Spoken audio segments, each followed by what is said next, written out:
CSIR IIP संस्थान देहरादून की नई खोज में सबसे महत्वपूर्ण बात यह है कि इस ईंधन का उत्पादन कमरे के तापमान पर होता है। इस प्रकार से उत्पादन करने वाला पहला संस्थान IIP है। इस प्रक्रिया में जैविक ईंधन की मूल आवश्यकताओं को प्राप्त करने के लिए सभी तरह के उपयोग किए गए तेल को ट्रीट और रिसाइकल किया जाता है। तकनीकी रूप से बायोडीजल एक वनस्पति तेल मिथाइल ईस्टर है। बायोडीजल के अणु बहुत ही सरल हाइड्रोकार्बन होते हैं, जिनमें सल्फर रिंग अणु या गंध नहीं होते हैं, जैसे जीवाश्म ईंधन में होते हैं।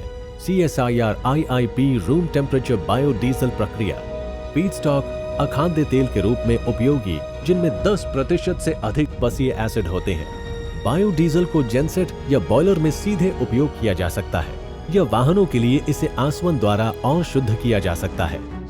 विभिन्न प्रौद्योगिकियों के माध्यम से अपशिष्ट से ऊर्जा को पुनः प्राप्त किया जा सकता है। दहन, जिसमें अवशिष्ट अपशिष्ट को 850 डिग्री सेंटीग्रेड पर जलाया जाता है और ऊर्जा को बिजली या ताप के रूप में पुनः प्राप्त किया जाता है।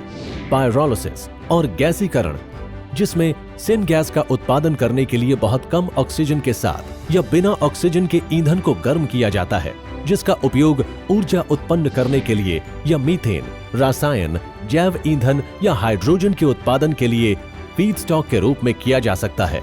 एनारोबिक डाइजेशन, जिसके तहत कार्बनिक कचरे को मीथेन समृद्ध बायोगैस में बदलने के लिए सूक्ष्म जीवों का उपयोग किया जाता है। इस गैस का बिजली और ताप उत्पन्न करने के लिए दहन किया जा सकता है या इसे जैव मीथेन में परिवर्तित किया जा सकता है। ये तकनीक गीले जैविक कचरे या खाद्य अपशिष्ट के लिए सर्वाधिक उपयुक्त है।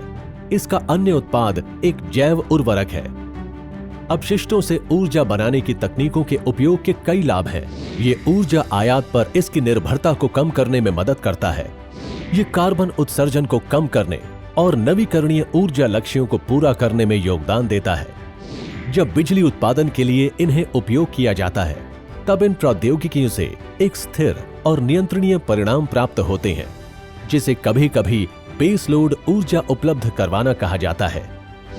इसकी बहुत अच्छी संवहनीयता और ग्रीन हाउस गैस बचत संरक्षण है, क्योंकि ये उन सामग्रियों का आगे और उपयोग करता है जिनका पहले ही त्याजन किया जा चुका है।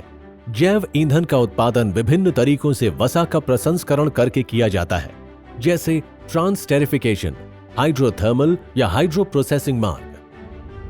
अपशिष्ट कई प्रकार के होते हैं, लेकिन जो नागरिकों के जीवन को सीधे तौर पर प्रभावित करता है वो कचरा है। इतने विशाल द्रव्यमान का निपटान एक बड़ी समस्या है।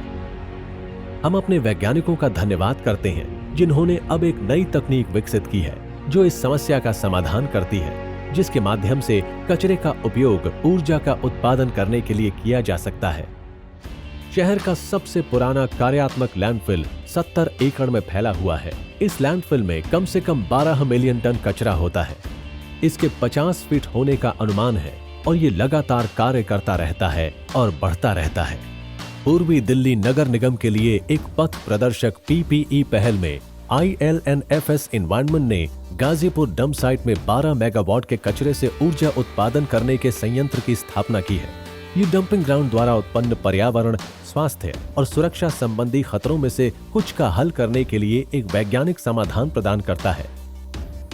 संयंत्र की एक विस्तृत प्रसंस्करण पूर्व प्रणाली कचरे को उच्च कैलोरी मान के अपशिष्ट व्युत्पन्न ईंधन में परिवर्तित करता है। नगर पालिका ठोस कचरे को संसाधित कर 12 मेगावाट हरित बिजली पैदा करेगा। ये संयंत्र परियोजना के जीवन काल में 8.2 मिलियन टन ग्रीन हाउस गैसों को कम कर ग्लोबल वार्मिंग का सामना करने में योगदान करेगा।